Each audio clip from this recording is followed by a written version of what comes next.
몇 년 전에 한국의 장기간 베스트셀러였던 책인데요. 제목이 미움받을 용기라는 책이 있습니다. 그 책을 제가 선물을 받아서 기억을 합니다. 저에게 미움받을 용기를 가지라고 주신 건지는 모르겠는데 그 책을 보니까 오늘 제목이 생각이 나서 이렇게 지었습니다. 세상으로부터 미움받을 믿음이 있는가? 예수님께서 오늘 본문에서 우리들에게 이렇게 묻는 겁니다. 세상이 너희를 미워하거든.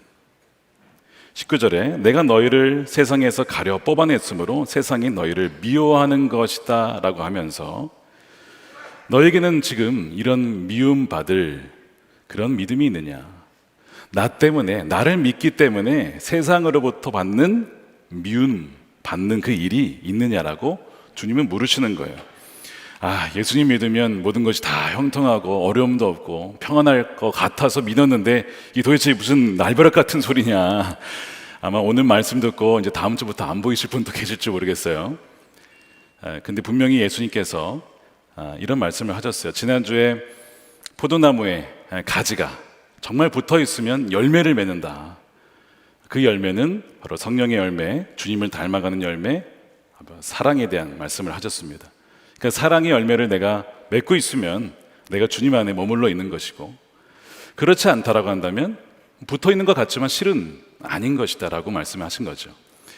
그러면서 두 번째로 내가 정말 주님께 붙어 있는 가지가 맞느냐라고 했을 때 피할 수 없는 너무나 분명한 증거가 있는데, 그것은 뭐냐면 세상으로부터 받는 미움입니다. 믿음 때문에, 그리스도인이라는 이유만으로, 예수님을 믿는다는 이유만으로 미움을 받고 박해를 받는다. 그것은 분명히 포도나무에 붙어 있는 증거라고 말씀하시는 거예요. 자, 18절에 그 이유를 얘기를 하세요. 세상이 너희를 미워하거든 세상이 너희보다 먼저 나를 미워하였다는 것을 알아라. 세상이 먼저 예수님을 미워했다는 겁니다. 구체적으로 여기서 세상이란 본문에 의하면 예수님을 대적했던 유대인들을 말하죠. 하나님을 믿는 백성이라고 하지만 하나님을 알지 못하는, 예수님을 하는 것마다 반대하고 말씀도 반대하고 표적도 반대하고, 그러나 여기에서의 세상은 거기에 그치지 않고요, 하나님을 대적한 그 모든 것을 말합니다. 그리고 하나님을 믿지 않는 사람들, 그 모든 사람들을 포함합니다. 그러다 보니까 그 안에는 거짓과 악함이 있어요. 그래서 핍박을 받습니다. 예수님께서 요한복음 7장 7절에 이런 얘기를 하세요. 세상은 나를 미워한다. 그것은 내가 세상을 먹어서 그 하는 일들이 악하다라고 증언하기 때문입니다. 죄로 말미암아 깨어지고 왜곡된 이 세상에 벌어지는 일들을 보고 악하다라고 예수님께서 증언을 하니까 세상은 예수님을 미워합니다. 예를 들어서 거짓은 죄입니다. 속여서는 안 됩니다. 너만 깨끗하냐? 싫어하는 거예요. 낙태는 생명을 죽이는 일입니다. 이러면 또 막 싫어하는 거예요. 우리는 다 하나님으로부터 떨어져 나간 죄인입니다. 그러면 내가 왜 죄인이냐? 그러면 또 싫어해요. 세상은 근본적으로 어둠을 사랑한다. 그래서 요한복음에서 세상을 말할 때는 어둠입니다. 그런데 그 어둠이 빛을 사랑한 것이 아니라 빛을 미워해요. 그래서 빛을 받으면 좋아하는 것이 아니라 피하고 그 빛에 대한 그 진리를 거부하는 것이 이 세상의 특징이고 하나님이 없는 사람들의 특징이라는 것입니다. 그래서 예수님께서 나를 미워했기 때문에 내가 주인이고 너희가 종인데 종이 주인보다 높지 않다. 그러므로 세상이 주인을 미워하면 종은 말할 것도 없이 당연히 미움을 받는 것이다. 그것이 20절의 의미입니다. 세상으로부터 받는 미움은 여러분, 예수님께 내가 완전히 붙어 있구나, 내가 그분께 속해 있다라고 하는 명확한 증거예요. 예수님께 속해 있다면 미움을 당할 수밖에 없어요. 여러분들에게 지금 그 미움 받는 것이 있으십니까? 나의 그 믿음 때문에 미움을 받는 그 용기를 여러분 가지고 계십니까? 지난주 중에 막내 아이가 학교에서 좀 불편한 일을 겪은 것 같아요. 속상한 일을 털어놓았습니다. 친구 중 하나가 막내에게 오더니 그러더래요. 얘가 이제 예수 믿는 걸 알고 아마 속을 좀 뒤집어 놓으려고 한 것 같습니다. 무슨 얘기를 했냐면 제우스 신이 진짜야, 이런 얘기를 한 거예요. 요즘에 마블 영화를 너무 많이 봤어요, 애들이. 예? 뭐 천둥이 신이 뭐 번개의 신이 뭐 제우스 막 이런 나오거든요. 애들은 그거를 진짜라고 믿는 거예요. 그러니까 제 막내가 가만히 있겠습니까? 야, 제우스 신은 가짜야, 하나님이 진짜 신이야 라고 얘기를 했어요. 그 아이가 또 얘기를 하는 거예요. 야, 제우스 신이 가짜면 하나님도 가짜거든 이러면서 반박을 합니다. 이게 아이가 마음이 좀 속이 상해서 돌아왔어요. 엄마한테 먼저 그걸 털어놓았습니다. 어떻게 얘기해야 되죠? 아빠, 이거 어떻게 얘기해야 되는 거야? 내 친구가 그렇게 얘기를 해요. 지난주 새벽 본문이 민수기였습니다. 민수기 33장 4절에 이런 말씀이 나와요. 하나님께서 이집트의 신들을 패배시키셨다, 멸망시키셨다, 이런 말씀이 나옵니다. 제가 그걸 가지고 읽어주고 그 다음에 설명을 해줬어요. 이집트 사람들이 자신들이 만든 신이 있었어. 그들은 그것이 진짜 신이라고 믿었어. 근데 실은 가짜야. 어느 정도 가짜였는지 아무런 힘을 발휘할 수 없었어. 너 저 이집트의 10가지 재앙 기억나지? 그는 그냥 재앙이 아니고 그들이 믿었던 그 가짜 신에 대한 심판이었어. 그걸 얘기해 줬어요. 그리고 그리스 사람들도 제우스라고 하는 신을 믿었는데 그것도 역시 가짜 신이야. 그럼 왜 이렇게 가짜가 많냐? 진짜에게는 이 짝퉁이 생기기 마련이거든. 이렇게 false god이라고 제가 설명을 했습니다. false, 가짜 신이야. 그러니까 그렇구나. 이제 이렇게 그 아이가 받아들이는 거예요. 그러면서 제가 그랬습니다. 그러니까 걔가 하나님 몰라서 그런 거야. 미워하면 안 돼? 미워하지 않아요. 그래놓고선 갑자기 또 이런 얘기를 해요. 아빠, 성경에 이런 말이 있죠. 오른뺨 맞으면 왼뺨 돌려대라. 너 뺨 맞았니? 아니요. 마음은 뺨을 맞은 것 같은 거예요. 왜냐하면 여러분, 학교에 하나님을 믿는 아이가 많습니까? 안 믿는 아이가 많습니까? 안 믿는 아이들이 훨씬 더 많습니다. 그러니까 거기서 예수님 얘기하고 하나님 얘기하면 일단 쪽수에서 밀립니다. 그리고 눈치를 받고 자꾸 그런 얘기하면 불편해져요. 그러니까 아이의 입장에서는 이게 뺨 맞은 것 같은데, 최근에 이제 신약 성경을 읽다 보니까 그 말씀이 생각난 거예요. 내가 맞아도 여기를 돌려대야 된다. 뭐 그게 생각이 났던 것 같아요. 여러분, 이게 지금 초등학교에서 벌어지는 일인데 중학교 가면 어떻게 될까요? 고등학교 가면, 대학교는요 말할 것도 없습니다. 나 예수 믿는 사람이야 라고 당당하게 말하기가 쉽지가 않아요. 그랬다가는 매장당할 수도 있어요. 그래서 요즘에 대학교의 캠퍼스 사역이 거의 다 죽었다고 해요. 이 청년 사역이 굉장히 힘들다고 합니다. 세상이 예수님과 그리스도인들을 미워하는 이유는 세상이 악하다라고 증언할 뿐만 아니라 이 진리를 자꾸 얘기를 하니까 그래요. 그리고 그 진리 대신 하나님, 주님을 모르기 때문에 그렇습니다. 자, 21절에 그들은 너희가 내 이름을 믿는다고 해서 이런 모든 일을 너희에게 할 것이다. 그것은 그들이 나를 보내신 분을 알지 못하기 때문에 그렇다. 하나님을 알지 못하기 때문에 너희를 좀 미워하는 것이고 그 진리를 거부하는 것이다. 이해하지 못하니까 또한 거부하는 거야. 예수님은 길이요 진리요 생명이라고 했어요. 그런데 그 진리를 받아들일 수가 없는 겁니다. 그래서 갈등이 일어나고 그리스도인들을 싫어하는 것입니다. 예를 들어서 세상은 창조되었다라고 성경에 얘기를 하죠.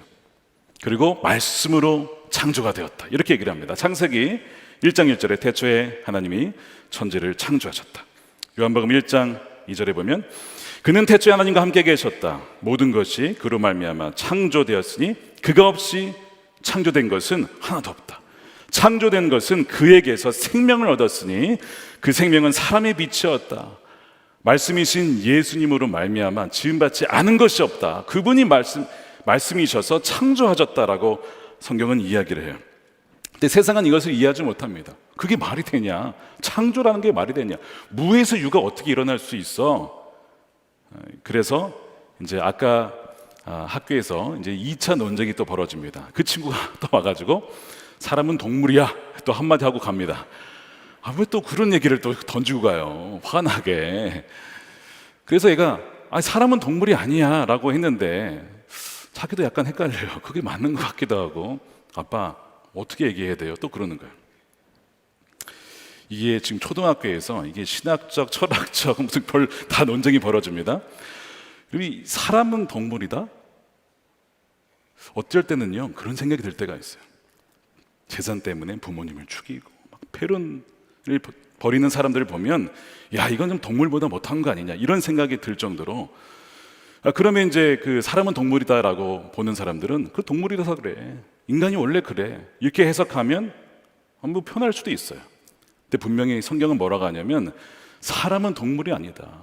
사람은 물론 지음을 받았지만 하나님의 형상대로 지음받았어요. 그래서 그 안에는 하나님의 성향, 성품, 의지, 그분과 교제할 수 있는 영혼이 있다는 거예요. 동물과는 다르다는 것이죠. 비록 죄로 말미암아 깨어지고 왜곡되고 부패되었고 그 형상을 알아보기가 어렵지만, 그러나 여전히 그 안에는 하나님의 형상이 있어서 인간은 고귀한 존재라는 거예요. 동물과 다르다는 것이죠. 그걸 얘기를 합니다. 그런데 세상은, 사람은 원숭이에서 진화가 되었다. 동물이라는 겁니다. 동물이라는 거예요. 그 아이가 어떻게 이 말을 했을까요? 진화라는 교육을 받은 거죠. 거기에다가 인간은 하나님이 지으셨다라고 얘기하면 이제 갈등이 일어나고 불편해지고 심하면 서로 싸우게 될 수도 있는 거죠. 얼마 전에 교육 쪽에 계신 분이 참 속상한 이야기를 꺼내 놓으셨어요. 교육과정 개발을 하고 있는데 점차 우리나라에 더욱더 하나님을 대적하는 어떤 그 세계관을 반대하는 그 과정, 그 교육이 이제 이 교육과정에 들어간다는 겁니다. 그래서 한국의 교육과정에 유물론, 진화론에 근거한 내용들이 이 초등학교부터 중학교, 고등학교 이 교육과정에 더 많이 들어가게 된다는 거예요. 아무런 필터링이 없이 이제 들어가게 되는데 그것이 2027년부터. 근데 그 내용이 지금 현재 공청회가 벌어지면서 이제 반영이 된다는 겁니다. 그러면서 자기가 교육과정에 있는 관계자인데 중립을 지켜야 되잖아요. 자기가 아무리 신앙인이었지만 중립을 지켜야 하면서도 마음이 너무 아픈 거예요. 이것이 이러면 안 되는 건데. 그래서 그렇게 믿음을 발휘해서 하지 못하고 있다가 한 번은 금요 성령 집회에 왔는데 그날 제목이 잊혀진 부르심을 회복하라 말씀이었어요. 그 말씀을 듣는데 하나님의 음성을 주시더래요. 내가 너 왜 그 교육 과정에 넣은 줄 알아? 거기에 많은 그리스도인들이 있어. 그들을 위해서 기도하고 그들이 그 배운 대로 그 과정에 참여할 수 있도록 하기 위해서 너를 보낸 건데 너는 지금 그 사명을 다 하고 있느냐? 보니까 자기는 침묵을 하고 있더래. 내가 이러면 안 되겠구나. 그래서 이제 깨어서 기도하면서 저에게도 기도 부탁을 하신 겁니다. 여러분, 이 과학계나 교육계나 창조를 믿는다 그러면 여러분 얼마나 웃음이 되는지 아십니까? 그런 시대예요. 그러니까 이 자신의 믿음을 말할 수가 없어요. 그 분야에서 완전히 매장을 당할 수도 있다는 거예요. 자신의 믿음을 표현하면. 여러분, 세상은 어떻게 한다고요? 미워한다는 겁니다. 박해한다는 겁니다. 너희가 만약 정말 나에게 붙어 있으면 반드시 박해를 당할 거야 라고 말씀을 하고 있는 거예요. 우리에게 과연 이런 박해가 있느냐, 미움이 있느냐는 거예요. 이것이 없으면 여러분 심각한 겁니다. 분명히 디모데후서 3장 12절에 이렇게 되어 있어요. 함께 읽어보겠습니다. 시작. 그리스도 예수 안에서 경건하게 살려고 하는 사람은 모두 박해를 받을 것입니다. 이 경건하게 산다고 하는 것을 이 쉬운 성경에서는 하나님의 뜻대로 살고자 하는 사람이라고 번역을 했고, 메시지 성경은 그리스도를 위해 살려고 하는 사람이라고 했습니다. 그렇게 살려고 하는 사람에게는 간혹 일부 박해를 받는 것이 아니고 뭐요? 모두.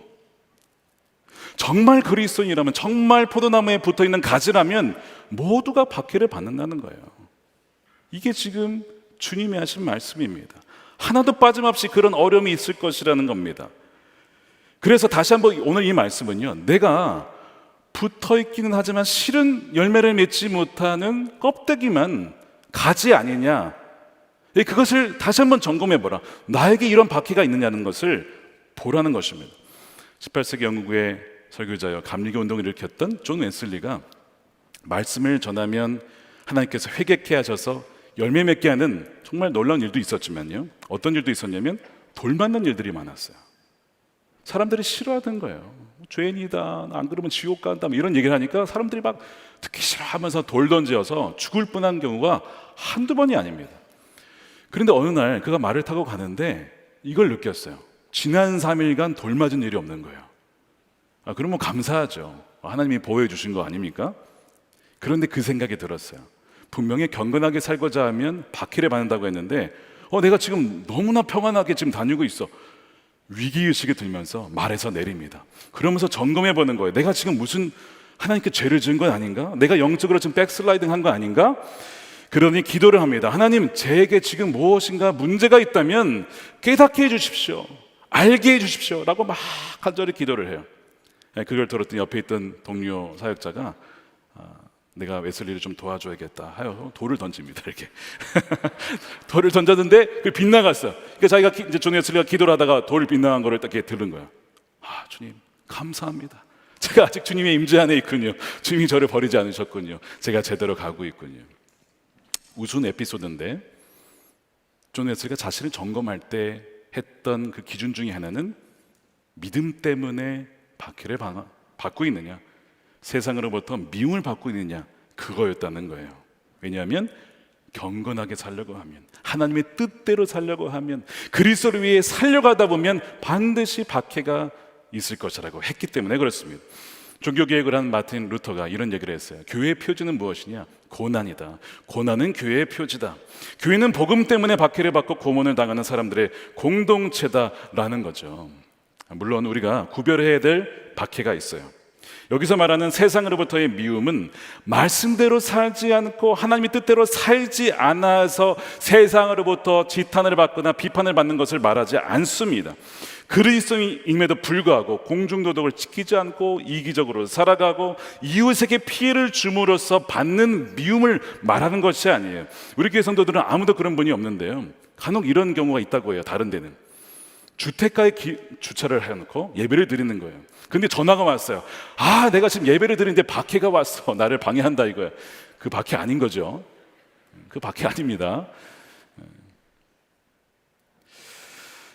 아무리 또한 선교를 위한다고 하더라도 목적이 숭고해도 과정이 투명하고 정직하지 않고 뭔가 올바르지 않다면 그것도 하나님이 원하는 대로 뜻대로 가는 것이 아닐 수 있다는 거예요.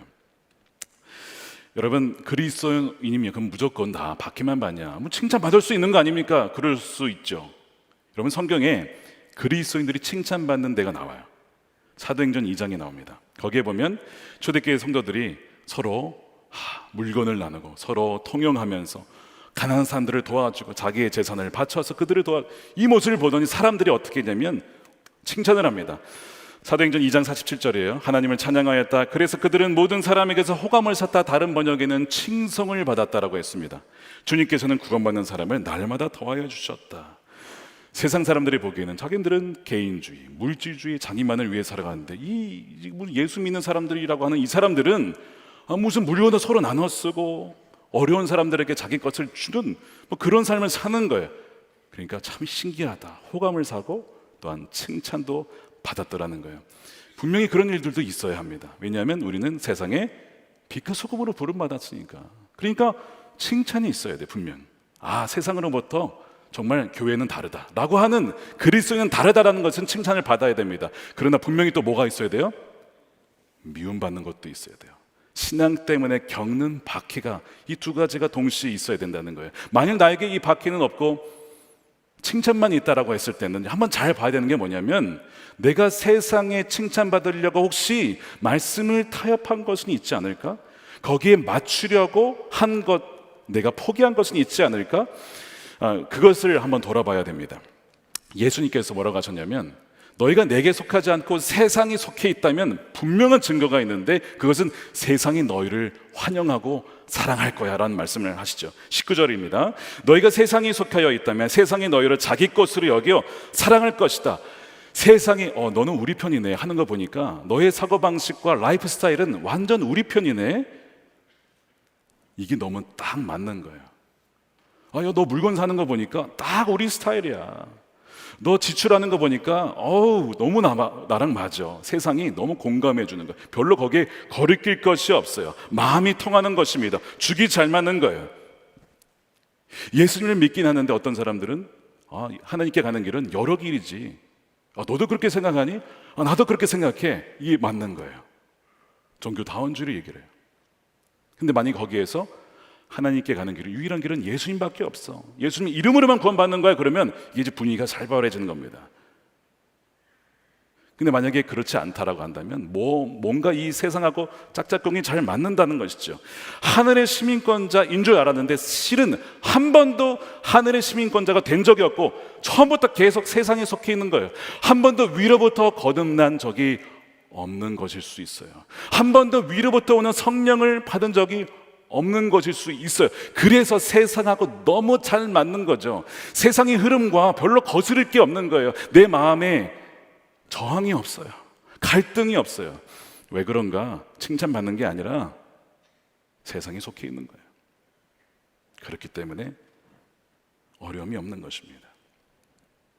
그리스도인들과 교회가 세상 안에 있지만 구별되지 않으면 점차 순응해 버립니다. 세상과 같아져 버려요.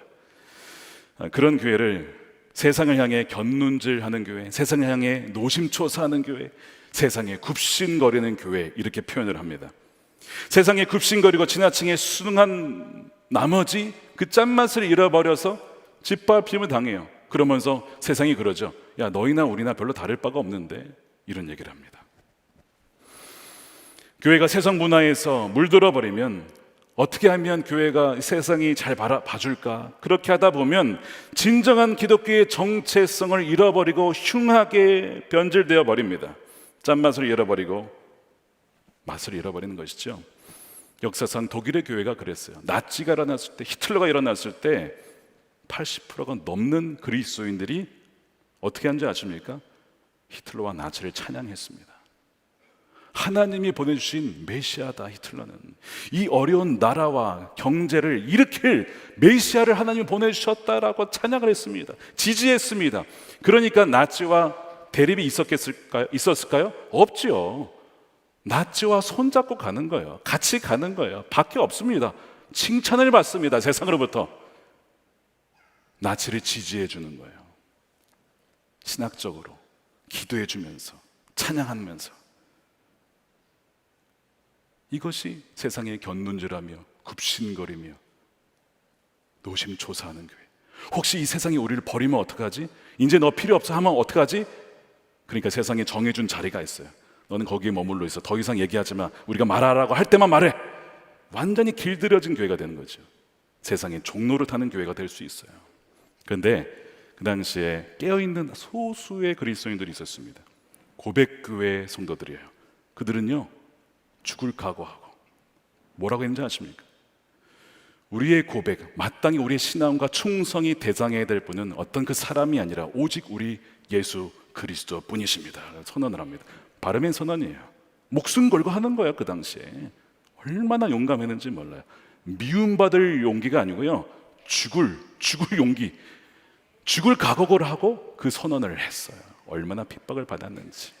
그런데 역사는 기억하고 있어요. 그들이 있었기 때문에 독일이 변하게 된 거죠. 참된 제자들은요, 제자도로 말미암아 겪어야 될 어떤 그 대가가 있다는 것을 압니다. 세상으로부터 뽑아져 나와져서 예수님께 붙어 있기 때문에 당연히 주님이 받는 그 고난, 남은 고난을 채울 것이라는 것을 그들은 알고 있어요. 피하지 않습니다. 19절 보십시오. 너희가 세상에 속하여 있다면 세상이 자기 것으로 여겨 사랑할 것이다. 그러나 너희는 세상에 속하지 않았고 내가 너희를 세상에서 가려서 뽑았으므로 세상이 너희를 미워하는 것이다. 우리가 뽑혀진 것은 주님이 택하셨어. 너희가 나를 택한 것이 아니라 내가 너희를 택하여 세웠으므로 열매를 맺게 하려고 한 것이다 라고 하시는 거죠. 그래서 우리는 신분이 바뀌었어요. 하늘의 시민권자로 바뀌었고요, 세상이 아니라 하나님의 나라요 왕은 주님께서 우리의 왕이 되신 거예요. 그렇기 때문에 여러분, 세상과 갈등할 수밖에 없는 겁니다. 그것 때문에 미움을 받는 거예요.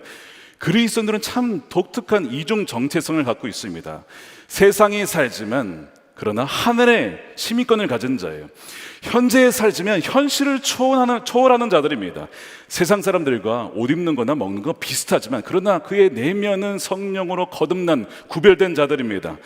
또한 연약해 보이지만 강한 자들이에요. 없는 것 같지만 모든 것을 가진 자들입니다. 외딴 섬이 아니라 세상 안에 살지만 세상에 속하지 않은 세상의 사람들이 아닙니다. 주님이 세상으로부터 또한 가려 뽑아냈으면서 동시에 세상 안으로 침투해요. 세상 안으로 들어갑니다. 그들을 섬기고 사랑하기 위해 들어가는 또한 이들입니다. 또한 고난과 박해를 짊어지는 십자가의 공동체예요. 고난을 피하지 않습니다. 당연한 것으로 여깁니다. 동시에 그들에겐 소망이 있어요. 부활의 소망이 있습니다. 그 부활의 공동체, 바로 그것이 교회고 그리스도인들입니다. 예수님이 15장과 특히 오늘 본문 말씀을 하신 이유를, 왜 이런 얘기를 하시는가? 16장 1절에 그 이유를 얘기를 하세요. 내가 너희에게 이 말을 한 것은, 그러니까 15장 전체를 얘기하는 것이죠. 너희로 하여금 넘어지지 않도록, 실족하지 않도록 하기 위함이다. 무슨 얘기냐면, 예수님을 따르면 한 자리 할 줄 알았어요. 좌편에 우편에 주님 우리가 어디에 앉습니까? 이런 막 엄청난 기대를 하고 있었어요. 그러다가 박해를 당하면 시험 들겠죠. 실족하겠죠. 떨어져 나가겠죠. 그러니까 주님께서 이 말씀을 하는 거야. 분명 너희에겐 복이 있을 거야. 그런데 박해가 있어. 어려움이 있을 거야. 미움을 당할 거야. 세상이 나를 먼저 미워했으니까. 그래서 너희에게도 미움이 있을 거야. 그러니까 너희가 그것을 대비할 수 있어야 된다. 넘어지지 않을 수 있도록 내가 이 말을 하는 거야. 그러면서 지난주 말씀 기억나십니까? 나의 사랑 안에 머물러라. 그 어떤 것도, 고난이나 핍박도 칼도 하나님이 그 사랑, 그리스도의 사랑에서 끊을 수 있는 것은 없다. 나의 사랑 안에 머물러 있으라 라고 말씀하신 겁니다. 그러나 주님의 말씀은요, 단지 박해를 받을 것이다, 또한 미움을 받을 것이라는 거에 그치지 않고요, 한 걸음 더 나아가십니다. 보혜사 성령이 진리의 영이신 그분이 너희에게 오실 텐데 그러면 너희가 증인이 될 거야 라고 하시는데요, 그 증인은 누구에 대한 증인일까요? 우리를 미워하고 핍박하는 이들에 대한 증인입니다. 그들에게 나를 증거하게 될 거예요. 여러분, 이것은요 우리 힘으로는 절대 불가능합니다. 왜 그런지 아세요? 우리는요, 아까 오른편 맞으면 우리는 어떻게 해요? 여기도 때리고 여기도 때립니다. 양쪽을 다 때리고 싶어요. 그것이 우리의 본성인데, 그러나 십자가에서 죽은 이들은요, 나는 죽고 예수로 살게 되면 그 안에 성령님이 계셔서 우리를 도우시는 그 보혜사 성령께서 미워하지 않고 그들을 용서하고 사랑할 수 있도록 그 힘을 주시기 때문에 우리가 그렇게 살아갈 수 있는 것입니다. 자, 그래서 분명 세상과 버짓되면 원수예요. 세상은 분명히 원수입니다. 성경에 너희가 세상과 버짓되면 하나님과 원수되는 것이다 라고 얘기해요. 야고보서 4장 4절에 이렇게 되어 있죠. 가늠하는 자들이여, 세상과 벗됨이 하나님과 등진의 이름을 알지 못합니까? 누구든지 세상의 친구가 되려가는 사람은 하나님의 원수가 되는 것입니다.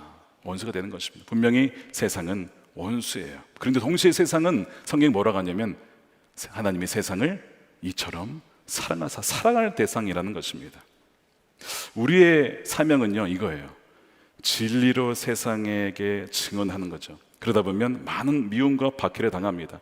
오늘 말씀 26절에 나를 위하여 너희가 증언해야 한다, 27절에 나의 증인이 될 것이다. 분명히 세상에 대해서 너희가 증언하게 될 거야, 증인이 될 거야 라고 말씀하여, 그런데 동시에 그들을, 미워자들을 너희가 사랑하는 것, 이 이중 사명을 갖고 있어요. 어떻게 이것이 가능하죠? 세상에 대해서 증언하고 또한 세상이 우리를 미워하게 될 텐데 미워하지 않고 동시에 사랑할 수 있는가? 이것이 도대체 가능한 것인가?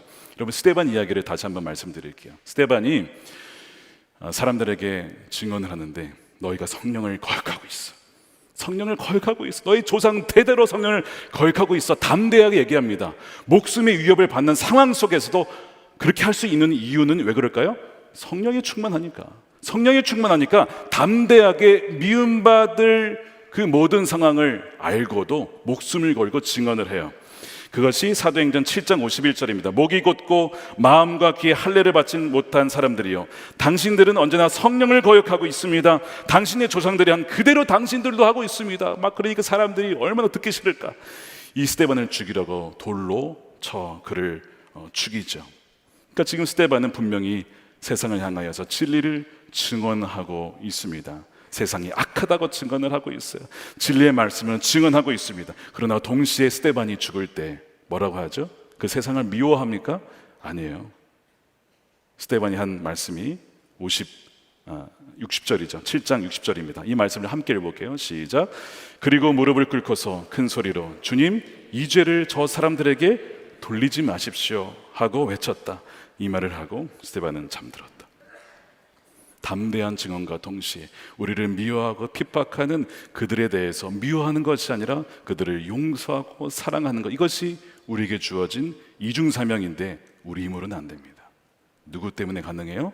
우리에게 보내주신 보혜사 성령, 우리에게 힘 주시고 위로해 주시고 감당할 수 있도록 우리가 사랑 안에 있음을 항상 기억하게 하고 생각나게 하시고 우리를 가르치시는 성령님으로 말미암아 우리가 이렇게 이 사명을 감당할 수 있게 되는 줄로 믿습니다. 그분 때문에 가능한 거예요. 여러분 혹시 지금 여러분의 가정에서 나 혼자 믿기 때문에 박해당하는 분이 있을 거예요. 배우자로부터, 부모님으로부터, 친척들로부터. 주님께서 세상에서 뽑아서 거기에 여러분들을 심으신 거예요. 직장에서 동료들에게 믿음 때문에 왕따 당하는 분 계시죠? 보스에게 핍박당하는 분 분명히 있을 거예요. 아유, 이 예수쟁이 정말 보기도 싫어 하면서 뭐 업무 막 좋은 거 주지 않고 막 이상한 거 주고 한 직으로 보내고 막 그렇게 당하는 분들 분명히 있을 거예요. 그때 여러분 기억하셔야 돼요. 주님께서 뭐라고 하셨냐면 너희가 나를 따라오려거든 자기를 부인하고 자기 십자가를 지고 따라올 것이다. 여러분, 이 십자가는요, 예수님을 믿게 되면 필연적으로 생기는 고난입니다. 예수님께 연합되었기 때문에, 그분이 고난을 당하셨기 때문에 연합된 가지도 당연히 고난을 당하는 거예요. 그래서 십자가는요, 예수님을 믿는 사람은 당연히 있는 겁니다. 각각 자신들에게 다 자기 십자가가 있어요. 이 십자가의 본질이 뭡니까? 버림받음이거든요. 멸시받음이에요. 미움받음이에요. 박해받는 겁니다. 하나님이 각 사람에게 질 십자가를 다 정해 주셨어요. 믿음의 분량대로 주셨습니다. 어떤 사람은 순교할 수도 있고요, 어떤 사람은 순교는 아니지만 가정에서 순교와 같은 일을 당하는 분이 있어요. 직장에서 당하는 분이 있습니다. 선교 현지에서 당하는 분이 있습니다. 근데 하나님 보시기에 다 동일한 십자가입니다. 지난주에 교직원 수련회를 월화수 다녀왔습니다. 마지막 날에 익명으로 카드를 이렇게 쓰는 시간이 있었어요. 이제 감사 편지를 이렇게 쓰는 시간인데 몇몇 분들이 저에게도 카드를 써주셨습니다. 한 분이 이렇게 쓰셨어요. 임다희 목사님, 목사님께서 차기 담임으로 부임하신다는 이야기를 들었을 때 제 첫 마음은 참 불쌍하다고 생각했습니다. 누가 썼는지 알 수도 없고 참 불쌍하다고 생각했습니다. 그 중압감과 도전들을 만나셔야 하는데 그렇게 생각했던 것 같습니다. 이렇게 쓰셨고 뒤에 이제 격려의 메시지를 써주셨어요. 또 다른 분이 이렇게 쓰셨습니다. 목사님에게 이 교회 사역이 정말 십자가이고 자기 희생, 포기, 헌신이라는 것을 압니다. 누구도 감당하기 어려운 큰 부담일 테지만 목사님께서 기도로 사랑으로 하나님의 마음으로 나아가고 계심이 감사합니다. 그래서 그랬는지 정말 지난주에 전한 말씀 때문에 돌 맞는 일이 있었어요. 말씀을 정말 복음을 전하다 보면 그것이 듣기 싫어서 돌 던지는 경우가 있습니다. 저는 당연히 제가 맞아야 할 돌이라고 생각해요. 여러분들에게도 각자 주어진 십자가가 있습니다. 다 크기와 무게는 다를 수 있어요. 근데 정말 주님께 붙어있는 가지라면요, 십자가가 있는데 여러분 기억하셔야 돼요. 예수님이 십자가를 지실 때는 주변에 아무도 없었습니다. 제자들은 다 도망갔어요. 그런데 지금 우리는 다릅니다. 우리에게 누가 계시죠? 보혜사 성령님이 우리와 함께 계시잖아요. 우리 안에 계시고 우리 옆에서 힘을 주시고 강하게 하시고 일으켜 주시고 능력 주시는 보혜사 성령님이 계시기 때문에 우리에게 주어진 자기의 십자가를 능히 질 수가 있는 줄로 믿습니다. 주님께서 내 멍에는 쉽고 가볍다라고 말씀을 하셨잖아요.